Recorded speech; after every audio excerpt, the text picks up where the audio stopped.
Hello readers, I'm Jessie Quinn from Cup of Books, and today I'm going to be reviewing The Rumpelstiltskin Problem and Cloaked in Red by Vivian Van Velde. I know that it's more traditional to do two separate reviews of two separate books, but because these books were written to be read together, I feel like I can't get around talking about them at the same time and sort of comparing and contrasting them. The Rumpelstiltskin Problem features a handful of retellings of Rumpelstiltskin by the Brothers Grimm, while Cloaked in Red features a handful of retellings of Little Red Riding Hood, also by the Brothers Grimm. Each of these retellings are told from the perspective of one of the original characters in the original fairy tale. For instance, in the Rumpelstiltskin Problem, there's a story told by Rumpelstiltskin, there's a story from the perspective of the miller's daughter, there's one from the king. In Cloaked in Red, you have the wolf telling one of the retellings, you have Granny telling one of the retellings, you even have the Little Red Riding Cape cloak thing telling one of the stories.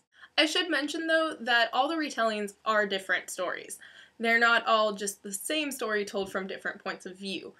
While all the retellings in these collections are told with Vivian Van Velde's tongue planted firmly in her cheek, I would argue that the humor is stronger in the Rumpelstiltskin Problem. In Cloaked in Red, a lot of the humor is based on the fact that Little Red Riding Hood wears a red little riding hood. It just really bothered me that that was what she decided was the funniest element of the original tale.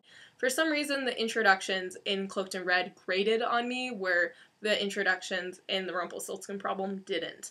I also think the fact that the message and themes of Rumpelstiltskin, the original story, are much more obtuse, that it makes it a lot easier to poke fun at it because it seems so strange and so surreal. Despite the shenanigans that happen with mistaking the wolf as the grandmother and a little girl wandering out into the forest alone, Little Red Riding Hood is about going from childhood to adulthood and how you go from being really innocent and naive to being a bit less so. Whereas with Rumpelstiltskin, it's a lot harder to argue what the point of that fairy tale actually is. That being said, there are some strong lines and strong stories in both of them.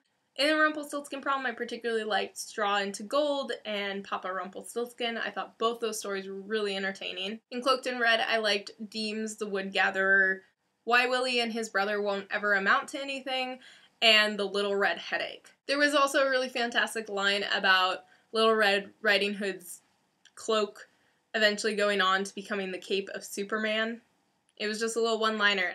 I gave the Rumpelstiltskin Problem 5 out of 5 stars on my Goodreads. I gave Cloaked in Red only 3 stars out of 5. I just didn't find it as funny.